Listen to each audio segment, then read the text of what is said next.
Good morning Odisha. तो आज हूँ डिसेम्बर 8 सोमवार। तो चलते जाना आज दिन टॉप 10 ब्रेकिंग न्यूज। किंतु ता पूर्व जदि आपण मैंने एपर्यंत हम चैनल को सब्सक्राइब करना चैनल को एवं सब्सक्राइब करी पाखर बेल आइकन को दबे ऑल ऑफ ऑन कर रखुँ जहाँद्वारा जब भी जेकोसी लेटेस्ट ब्रेकिंग न्यूज आपण मैंने आम चैनल माध्यम पाइपर। तो चलते और डेरी नक बर्तमान खबर उपर नजर पकाइबा। तो बर्तमान जहाँ सूचना मिलूची निजर घर किणवा स्वप्न पूरण करेंगे सरकार। योजन 25 लाख पर्यंत ऋण देवे सरकार। प्राय समस्ते निजर घर करने स्वप्न देखते सी गरीब हूँ कि धनी समस्त इच्छा थाए से निजर घर करेंगे। हेले संपत्ति मूल्य दिनक दिन वृद्धि पाउथिबारु साधारण लोकों घर किणवा कष्टकर हो पड़ुछि।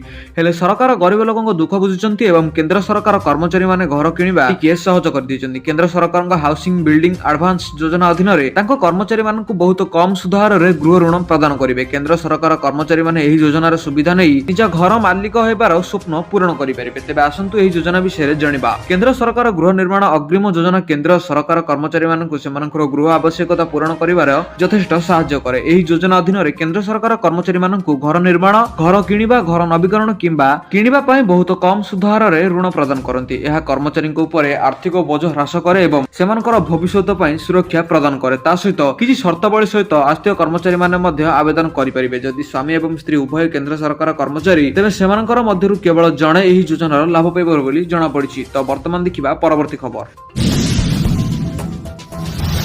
तो वर्तमान जहाँ सूचना मिली केते बढ़िबो दरमा पेंशन संशोधन उपर सरकार बड़ बयान। उपकृत हेबे 1 कोटी परिवार।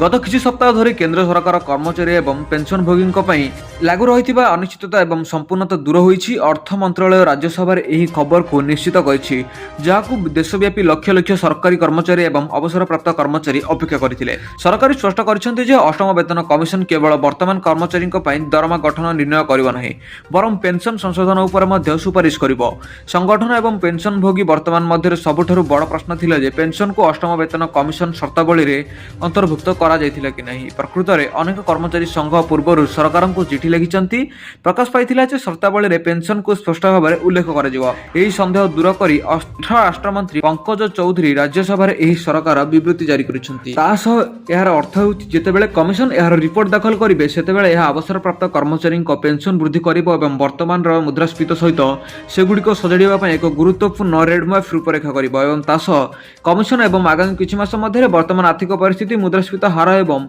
सरकारी कोषर स्थिति अध्ययन करने सह तांकर दरमा बढ़िबो बोली से सूचना दैछंती। तो वर्तमान आज स्थिर रही सुना और रूपार दर। गहना किणवा पूर्व नजर पकातु केउं स्तर केते रही सुनार दर। तेबे जदि आपण आज सुना किणवा चाहते योजना करते प्रथम जाणिनियंतु आज सुनार दर। आज भारतीय बजार 24 कैरेट सुनार मूल्य 1,30,150 टंका रही। सेहीपरि 22 कैरेट सुनार दर 1,19,300 टंका छुईंची। सेहीपरि राजधानी भुवनेश्वर 24 कैरेट सुनार मूल्य 10 ग्राम पिछा 1,30,150 टंका रहितबा बेले 22 कैरेट सुनार मूल्य 1,19,300 टंका को पहुंची। सेहीपरि मुंबई रे 24 कैरेट सुनार मूल्य 1,30,150 टंका और 22 कैरेट सुनार मूल्य 1,19,300 टंका रही। नुआ दिल्ली रे 24 कैरेट सुनार मूल्य 1,30,300 टंका और 22 कैरेट सुनार मूल्य 1,19,450 टंका रही सूचना मिली।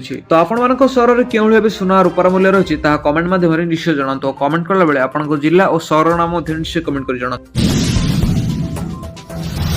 तो वर्तमान देखिबा परवर्ती खबर। दिनक पर बारवाटी मैच पहुंचले किछि खेलाड़ी जानतु मेन्यू रे अछि कोन। दिनक पर बारवाटी स्टेडियम रे खेला जिवो भारत दक्षिण अफ्रिका टी20 मैच। एथिबे भुवनेश्वर रे जनक पर जणे खेलाड़ी पहुंचचंती। गत राति रे हार्दिक पांड्या भुवनेश्वर रे पहुंचीथिले। टी20 सीरीज पई पांड्या को दल रे शामिल करा जायछि। आज बाकी समस्त खेलाड़ी भुवनेश्वर रे विमानबंदर रे पहुंची होटल मेफेयर को जिबे। दक्षिण अफ्रिका रो खेलाड़ी एवं ऑफिशियल मध्य आज अपराह्न रे भुवनेश्वर रे पहुंचीबे। आसंता काली बारवाटी रे दुई दल अभ्यास करिवे। सेपटे खेलाड़ी को स्वागत पई होटल मेफेयर रे होईची स्वतंत्र व्यवस्था। स्वतंत्र पारंपरिक नृत्य रे खेलाड़ी को स्वागत करा जिवो। खेलाड़ी ऑफिशियल पई 120 टी रूम बुक होईची। खेलाड़ी को पई स्वतंत्र मेन्यू चार्ट रहिबो। ब्रेकफास्ट रे पिठा मिठा रखिबा को योजना रहिची। सेहि परे लंच और डिनर रे खेलाड़ी को निर्दिष्ट मेन्यू सहित सी फूड और मिलेट खाद्य उपरे फोकस करा जिवो बोली से कहिसंती। तो वर्तमान देखिबा परवर्ती खबर। हाड़ भंगा जाड़े थरुची सारा ओडिशा। ଥଣ୍ଡାରୁ ନିସ୍ତାର ନାହିଁ। ହାଡ଼ଭଙ୍ଗା ଜାଡ଼ରେ ଥରୁଛି ଓଡ଼ିଶା। ଉତ୍ତର ଏବଂ ପଶ୍ଚିମରେ ପାହାଡ଼ିଆ ଅଞ୍ଚଳରେ ସବୁଠି ଏବଂ ଅସହ୍ୟ ଶୀତର ଲହରୀ ଜାରି ରହିଛି। ରାଜ୍ୟର ବିଭିନ୍ନ ସ୍ଥାନରେ ତାପମାତ୍ରା ଯେଭଳି ହ୍ରାସ ପାଇଛି ତାହା ଜନଜୀବନକୁ ଅସ୍ତବ୍ୟସ୍ତ କରିପକାଇଛି। ବିଶେଷ କରି କନ୍ଧମାଳ ଜିଲ୍ଲାର ଉଦୟଗିରିରେ ସବୁଠାରୁ କମ୍ ତାପମାତ୍ରା ରେକର୍ଡ କରାଯାଇଛି, ଯାହାକି ମାତ୍ର 4.4 ଡିଗ୍ରୀ ରହିଛି। ସେପରି ଇସ୍ପାତ ନଗରୀ ରାଉରକେଲାରେ ମଧ୍ୟ ପ୍ରବଳ ଥଣ୍ଡା ଅନୁଭୂତ ହେଉଛି, ଯେଉଁଠାରେ ପାରଦ 7.2 ଡିଗ୍ରୀକୁ ଖସି ଆସିଛି। ରାଜ୍ୟରେ ଟ୍ୱିନ୍ ସିଟି କଟକ ଓ ଭୁବନେଶ୍ୱରରେ ମଧ୍ୟ ଶୀତର ପ୍ରକୋପ ବୃଦ୍ଧି ପାଇଛି। କଟକରେ 11.8 ଡିଗ୍ରୀ ଏବଂ ଭୁବନେଶ୍ୱରରେ 11.9 ଡିଗ୍ରୀ ତାପମାତ୍ରା ରେକର୍ଡ କରାଯାଇଛି, ଯାହା ଫଳରେ ସହରବାସୀ କଲବଲ ହେଉଛନ୍ତି। ଅନ୍ୟାନ୍ୟ ସହର ମଧ୍ୟରେ ଝାରସୁଗୁଡ଼ା 7.6, କେନ୍ଦୁଝରରେ 9.6, ସମ୍ବଲପୁରରେ 12, ହୀରାକୁଦରେ 13.3, ବାଲେଶ୍ୱରରେ 13.6, ପାରାଦୀପରେ 13.9 ଏବଂ ଚାନ୍ଦବାଲିରେ 14 ଡିଗ୍ରୀ ତାପମାତ୍ରା ରହିଛି। ଶୀତର ପ୍ରକୋପ ଏତେ ଅଧିକ ରହିଛି ଯେ ସକାଳ 9ଟା ପୂର୍ବରୁ ଘରୁ ବାହାରିବା ମୁସ୍କିଲ ହୋଇପଡ଼ୁଛି। ଦିନ 4ଟା ପରେ ଥଣ୍ଡା ବାଘ ଭଳି ମାଡ଼ ଆସୁଥିବା ବେଳେ ସନ୍ଧ୍ୟା ହେବା ମାତ୍ରେ ରାସ୍ତାଘାଟ ଶୂନଶାନ ହୋଇଯାଉଛି। ତା ସହ କନ୍ଧମାଳ, କୋରାପୁଟ ଓ ସୁନ୍ଦରଗଡ଼ ଭଳି ପାହାଡ଼ିଆରେ ସ୍ଥିତି ଅସମ୍ଭାଳ ହୋଇପଡ଼ିଛି। ଲୋକମାନେ ଶୀତ କୋଟ ଦାଉରୁ ରକ୍ଷା ପାଇବା ପାଇଁ ସକାଳେ ଓ ସନ୍ଧ୍ୟାରେ ନିଆଁ ପୋଡ଼ୁଥିବାର ଦୃଶ୍ୟମାନ ହେଉଥିବାର ସୂଚନା ମିଳିଛି। ସକାଳୁ ସ୍ୱାସ୍ଥ୍ୟ ଚେତାବନୀ ଲୋକମାନଙ୍କ ବ୍ୟାୟାମ କରି ଶୀତଳ ଛଡ଼ାଉଛନ୍ତି। ପାଣିପାଗ ବିଭାଗର ସୂଚନା ଅନୁଯାୟୀ ଆଗାମୀ 1 ସପ୍ତାହ ପର୍ଯ୍ୟନ୍ତ ଏହି ହାଡ଼ପେକ ଶୀତରୁ ରାଜ୍ୟବାସୀଙ୍କୁ ନିସ୍ତାର ମିଳିବାର ସମ୍ଭାବନା ନାହିଁ। ଆଗକୁ ଶୀତର ପ୍ରକୋପ ଆହୁରି ବଢ଼ିପାରେ ବୋଲି ସେ ଅନୁମାନ କରି କହିଛନ୍ତି। ତ ଆପଣମାନଙ୍କ ସହରରେ କେଉଁଭଳି ଭାବେ ଶୀତର ପ୍ରକୋପ ରହିଛି ତାହା କମେଣ୍ଟ ମାଧ୍ୟମରେ ନିଶ୍ଚୟ ଜଣାନ୍ତୁ। ତ ବର୍ତ୍ତମାନ ଦେଖିବା ପରବର୍ତ୍ତୀ ଖବର। ଏସ୍ବିଆଇରେ ଆକାଉଣ୍ଟ ଅଛି କି ଏହି ଭୁଲ କରୁଥିଲେ କଟିଯିବ ଟଙ୍କା।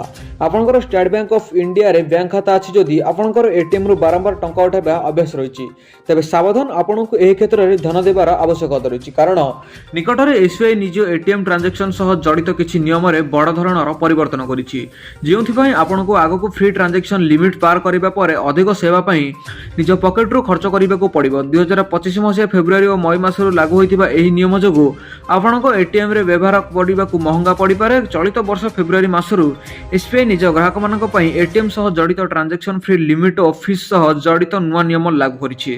ସେଥିପାଇଁ ବର୍ତ୍ତମାନଠାରୁ ଏସ୍ବିଆଇର ସମସ୍ତ ଗ୍ରାହକଙ୍କ ଉପରେ ଗୋଟିଏ ଭଳି ଫ୍ରି ଲିମିଟ୍ ଲାଗୁ ହେବାକୁ ଯାଉଛି। ଏହି ନୂଆ ନିୟମ ଅଧୀନରେ ଏସ୍ବିଆଇ ନିଜର ସମସ୍ତ ଗ୍ରାହକମାନଙ୍କୁ ପ୍ରତି ମାସରେ ନିଜ ଏଟିଏମ୍ ବ୍ୟବହାର ପାଇଁ 5 ଥର ଓ ଅନ୍ୟ ବ୍ୟାଙ୍କରେ ବ୍ୟବହାର ପାଇଁ 10 ଥର ପ୍ରିଣ୍ଟ ଟ୍ରାଞ୍ଜାକ୍ସନ୍ ସେଟ୍ କରିଛି, ଯାହା ସିଧାସଳଖ ଉତ୍ତର ହେଉଛି ଆପମା ଗୋଟିଏ ମାସରେ ମୋଟ 15ଟି ଟ୍ରାଞ୍ଜାକ୍ସନ୍ କରିପାରିବେ ବୋଲି ସୂଚନା ମିଳିଛି।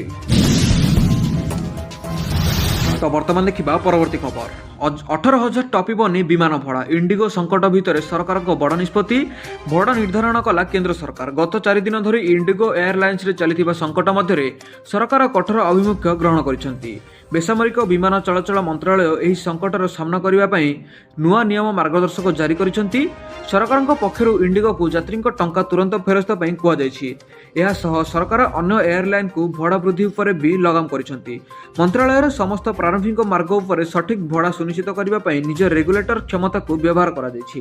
ସରକାର ଏୟାରଲାଇନ୍ଗୁଡ଼ିକୁ ଧାର୍ଯ୍ୟ ଭଡ଼ାକୁ ଅଧିକ ନ ଦେବା ପାଇଁ କହିଛନ୍ତି ଓ ଭଡ଼ା ମଧ୍ୟ ସ୍ଥିର କରିଛନ୍ତି। ତେବେ ବହୁ ସଂଖ୍ୟାର ଇଣ୍ଡିଗୋ ବିମାନ ବାତିଲ ଏବଂ ଟିକେଟ୍ ମୂଲ୍ୟର ହଠାତ୍ ବୃଦ୍ଧି ପରେ ବିମାନ ଚଳାଚଳ ମନ୍ତ୍ରଣାଳୟର ଏହି ବଡ଼ ପଦକ୍ଷେପ ନେଇଛନ୍ତି। ଘରୋଇ ଇକୋନୋମିକ୍ କ୍ଲାସ୍ ବିମାନ ଉପରେ ସର୍ବାଧିକ ଭଡ଼ା ସୀମା ଲାଗୁ କରିଛନ୍ତି। ଯାତ୍ରୀ ସୁରକ୍ଷା ସୁନିଶ୍ଚିତ କରିବା ଏବଂ ଅତ୍ୟଧିକ ଭଡ଼ା ଆଦାୟକୁ ରୋକିବା ପାଇଁ ଏହି ନିଷ୍ପତ୍ତି ନିଆଯାଇଥିବାର ସୂଚନା ମିଳିଛି। ତା ସହିତ ଇଣ୍ଡିଗୋ ବେସାମରିକ ବିମାନ ଚଳାଚଳ ମନ୍ତ୍ରୀ ରାମମୋହନ ନାଇଡୁ କହିଛନ୍ତି ଯେ ଉଡ଼ାଣ ପରିଚାଳନା ଦ୍ରୁତ ଗତିରେ ସ୍ୱାଭାବିକରେ ହେଉଛି ଏବଂ ରବିବାର ସୁଦ୍ଧା ବାଧାପ୍ରାପ୍ତ ସମାପ୍ତ ହେବ ବୋଲି ଆଶା କରାଯାଉଥିଲା। ସେ କହିଛନ୍ତି ଯେ ସୋମବାର ହୋଇଗଲାଣି। ସମସ୍ୟାର କାରଣ ତଦନ୍ତ କରିବା ପାଇଁ ଏହି କମିଟି ଗଠନ କରାଯାଇଛି। ଏହା ବିମାନ ପରିଚାଳନା ସମୟସୂଚୀ ଏବଂ ନିୟମାବଳୀରେ ଅନୁପାଳିତ ସମୀକ୍ଷା କରାଯାଇଥିବାର ସୂଚନା ମିଳିଛି। ତ ବର୍ତ୍ତମାନ ଦେଖିବା ପରବର୍ତ୍ତୀ ଖବର। ଆଜି ମୁଖ୍ୟମନ୍ତ୍ରୀ କରିବେ ମା ତାରିଣୀ ଉନ୍ନୟନ ପ୍ରକଳ୍ପର ଶିଳାନ୍ୟାସ।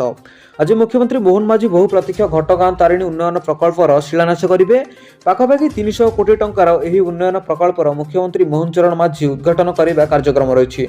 ଏଥିପାଇଁ ସମସ୍ତ ପ୍ରସ୍ତୁତି ଶେଷ ହୋଇଛି। ଜିଲ୍ଲାପାଳ ବିଶାଳ ସଂଘ ଘଟଗାଁ ମା ତାରିଣୀଙ୍କର ମନ୍ଦିର ପ୍ରକଳ୍ପ ସ୍ଥଳ ପରିଦର୍ଶନ କରି ମୁଖ୍ୟମନ୍ତ୍ରୀଙ୍କ କାର୍ଯ୍ୟକ୍ରମ କିପରି ସୁରୁଖୁରୁରେ ସମ୍ପନ୍ନ ହେବ ସେ ନେଇ ବୁଲି ଦେଖୁଛନ୍ତି। ମୁଖ୍ୟମନ୍ତ୍ରୀ ଆଜି ଦିନ 10ଟା ବେଳେ ଘଟଗାଁରେ ବିମାନ ଯୋଗ ପହଞ୍ଚି ସେଠାରେ ଏକ ବାଇକ୍ ରାଲିରେ ଯାଇ ଘଟଗାଁ ମନ୍ଦିରରେ ପହଞ୍ଚିବେ। ପ୍ରଥମ ମନ୍ଦିର ପରିସରରେ ଚାଲିଥିବା ଯଜ୍ଞର ପୂର୍ଣ୍ଣାହୁତି ହେବ ଏବଂ ମୁଖ୍ୟମନ୍ତ୍ରୀ ଏହା ପରେ ସେ ଘଟଗାଁ ମନ୍ଦିରର ଉନ୍ନୟନ ପ୍ରକଳ୍ପର ଶିଳାନ୍ୟାସ କରିବେ। ଏହି କାର୍ଯ୍ୟକ୍ରମ ପରେ ସେ ଘଟଗାଁ ମିନି ଷ୍ଟାଡିୟମରେ ଏକ ସାଧାରଣ ସଭାରେ ଉପସ୍ଥିତ ଜନତାଙ୍କୁ ଉଦ୍ବୋଧନ ଦେବେ। ଏଥିପାଇଁ ପୁଲିସ ଏବଂ ପ୍ରଶାସନ ପକ୍ଷରୁ ବ୍ୟାପକ ଆୟୋଜନ କରାଯାଇଥିବାର ସୂଚନା ମିଳିଛି।